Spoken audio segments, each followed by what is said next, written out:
सब ने मेरी हाथ जोड़कर राम राम। मेरी मन को कुछ ज्ञान की बात बता दे और ने भी सुना दे, तो इसलिए कुछ ज्ञान की बात, समझदारी की बात बताऊं हूँ। अनमोल बात है, मोटिवेशन की, ध्यान से सुनना है। आज का दौर किसा चल रहा है, आज के दौर में है बहुत समझदारी से काम करना पड़ेगा, नु काम नहीं चलेगा हमारा। एक बुजुर्ग आदमी रेल में चाय बेचता था।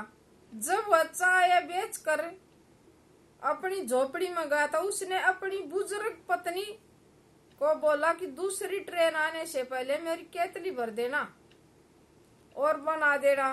दोनों बहुत ही बूढ़े थे, तो उस आदमी ने अपनी बूढ़ी औरत से कहा कि हमें बुढ़ापे में भी कमाना पड़ रहा है, जनता तो है जिसको औलाद नहीं हो, और बिना औलाद वाला भी चिंतित है, औलाद वाला भी चिंतित है। ये जिंदगी का फेर, यदि हमारे कोई औलाद होती तो हमें बुढ़ापे में कमाना नहीं पड़ता। ये भी भूल भलैया सबके, औलाद हो जब ना कमाना पड़े, कल औलाद हो जब भी कमाना पड़े, ये भूल भलैया है।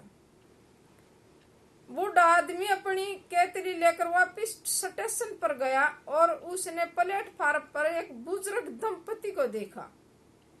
दोबारा से गया तो उसने दोबारा देखा तो दो जोड़ा बैठा है स्टेशन पे, और उनके पास गया और उसने पूछा कि तुम सुबह से शाम तक यहाँ क्यों बैठे हो, कौन सी गाड़ी से जाना है। वो तो सोचा था ये गाड़ी भूल रहे हैं, कहीं इनकी गाड़ी नहीं आई है। तो उसने पूछा कौन सी गाड़ी तो जाना। तब बुजुर्ग दंपति बोले कि हमें कहीं नहीं जाना, हमें तो हमारे बेटे ने एक चिट्ठी देकर भेजा है और कहा है कि बड़ा बेटा स्टेशन लेने आ जाएगा, बड़ा बेटा ना आए तो इस चिट्ठी को किसी से पढ़वा लेना। अनपढ़ थे, पढ़े लिखे हो तो भी जाना भाई, अनपढ़ थे, पहला था टेम में दूसरा था, तो वहां तो उससे कागज न लेकर राजी हो रहे थे, बेटे ने तो क्या दे दिया। उस चाय वाले ने तो वो चिट्ठी पढ़ी तो उसमें लिखा था कि वृद्ध आश्रम में चले जाना। तब चाय वाले को समझ में आ गया कि सुख या दुख औलाद से नहीं मिलता, सुख दुख तो अपने कर्मों के अनुसार मिलता है। न तो औलाद सुख देती है और न ही अपने आप मिलता, किस्मत में जो हम कर कार्य है। औलाद तो दसो गए, औलाद ने तो करना है करना हमने, और सुख तक के है फिर नो है कर्मा का हिसाब किताब हो तो हमने देना ही देना है।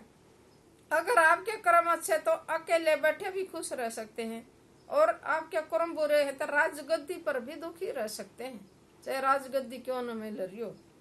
समय हमेशा चेहरे याद दिलाता है, इसलिए किसी के बुरे समय पर हमने हंसी मजाक नहीं करना है। पता नहीं हमारा समय कब बुरा आ जाए।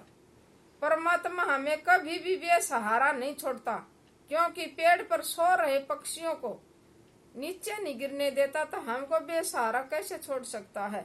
नेकी करने वाले लोग दूसरों के लिए जीते हैं और दुष्ट लोग दूसरों पर आधारित रहते हैं।